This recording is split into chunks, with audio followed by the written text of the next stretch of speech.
Sejam muito bem-vindos, meus caros, e se há assunto que tem estado na ordem do dia é a interferência estrangeira em determinadas políticas de determinados países.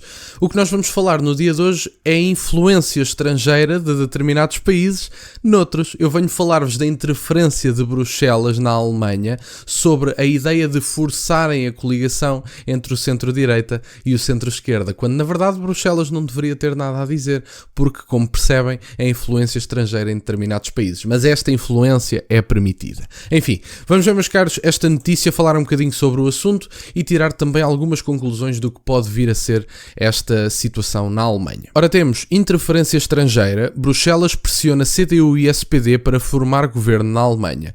A grande coligação não é uma aliança natural nem um reflexo da vontade popular, é um pacto de sobrevivência orquestrado por Bruxelas para impedir que os alemães assumam controle do seu destino. A liderança da União Europeia deixou claro que espera a rápida formação de um governo na Alemanha após a vitória da coligação União Democrata Cristã, União Social Cristã nas eleições presentes. No entanto, longe de ser uma mera recomendação, a pressão de Bruxelas é evidente. A Alemanha deve permanecer alinhada com a agenda da União Europeia sem desvios ou concessões, acrescentou de descontentamento público com o status quo representado pela AfD.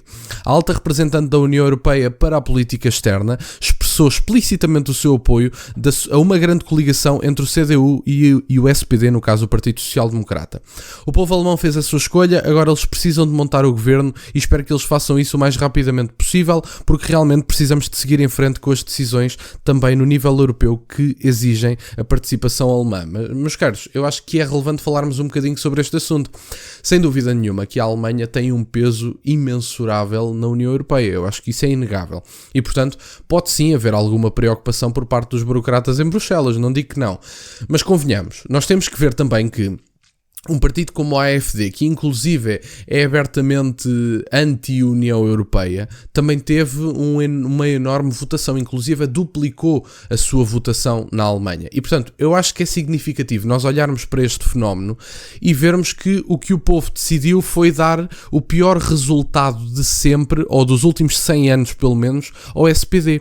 E eu acho que, ao mesmo tempo que nós vemos isto, dizer que o SPD deve estar no governo única e exclusivamente porque são uma coligação tradicional e porque ainda dá para formar maioria, eu acho que é no mínimo dúbio, não é? Até porque, por exemplo, as posições da imigração entre o que Friedrich Merz diz ter e o que Olaf Scholz, por exemplo, diz ter, eu acho que são duas posições completamente inconciliáveis. Portanto, vai haver uma cedência de um dos lados. E eu não sei de que lado será. Eu não vejo razão nenhuma para que o líder de um partido que teve um dos piores resultados de sempre, como foi Olaf Scholz, venha agora a público ceder na sua posição da imigração para que Merz tenha a sua prática como ele diz querer ter. E, portanto, eu não consigo perceber por que raio é que Olaf Scholz deveria ceder. Eu acho que quem tem o interesse de ceder nesse aspecto é precisamente Merz, na medida em que teve um bom resultado, há expectativas elevadas para que ele implemente as suas políticas e Olaf Scholz não tem nada a perder.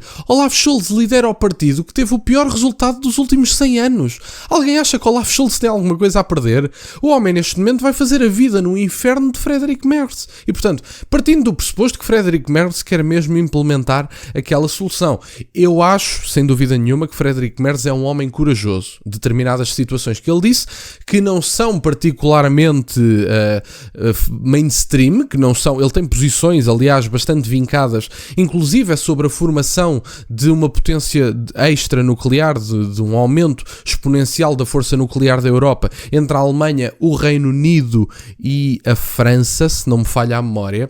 Portanto, ele tem aqui algumas posições que não são propriamente famosas e que não são propriamente as coisas mais amigáveis de se dizer na proximidade de uma eleição. Portanto, eu isso reconheço, alguma coragem a Friedrich Merz. Mas por outro lado, temos que ver que eu não sei propriamente se ele vai ser um homem muito convicto nesse aspecto. Há um ministro particularmente conhecido nessa situação, mas eu não sei se Friedrich Merz vai efetivamente ter coragem de implementar as suas agendas e se vai ter apoio para as implementar. Porque por um lado, também ficaria mal ele fazer uma coligação com o centro-esquerda e depois aprovar levar as suas propostas para a imigração com a AfD. Quer dizer, aquilo ficava uma loucura naquele Parlamento. Portanto, eu sinceramente não sei, meus caros, o que é que vai acontecer.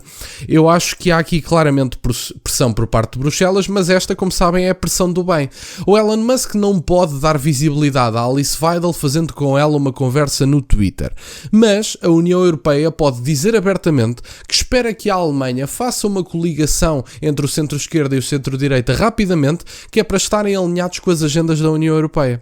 E, portanto, é um bocadinho por aqui, meus caros. Há, efetivamente, pressão política que é legítima aos olhos de determinadas pessoas. E depois há outra pressão política que, no caso, se falarmos da conversa que Elon Musk teve com a Alice Weidel no X, eu nem considero que seja propriamente pressão política, porque o Elon Musk é uma pessoa que dá as suas opiniões, não anda a financiar partidos, nem anda a fazer pressão para que, como veem, o Elon Musk não disse absolutamente nada sobre a Alemanha, não disse a CDU agora que faça uma coligação com a AfD. Quer dizer, eu não ouvi o Elon Musk a dizer isso. Se alguém tiver por aí um tweet em que ele o tenha dito, eu retrato-me, e seja o que for, mandem-me o tweet, metam o link. Eu não tenho Twitter, mas pelo menos metam o link, que eu acho que consigo abrir o link mesmo não tendo Twitter.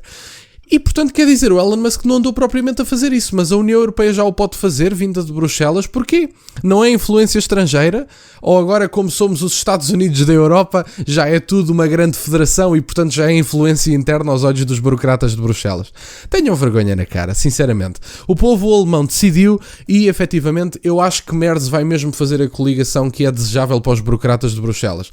Mas também temos que ter um bocadinho de vergonha na cara, quer dizer, não é andarmos a acusar o Elon Musk de influência política e depois fazermos nós mesmos influência política. Mas enfim, era isto que eu tinha para partilhar. Quero-vos agradecer imenso por estarem desse lado. Peço-vos que gostem deste vídeo e que subscrevam o canal. Tem as minhas redes sociais e o MBA na descrição, para o caso de quererem fazer alguma doação.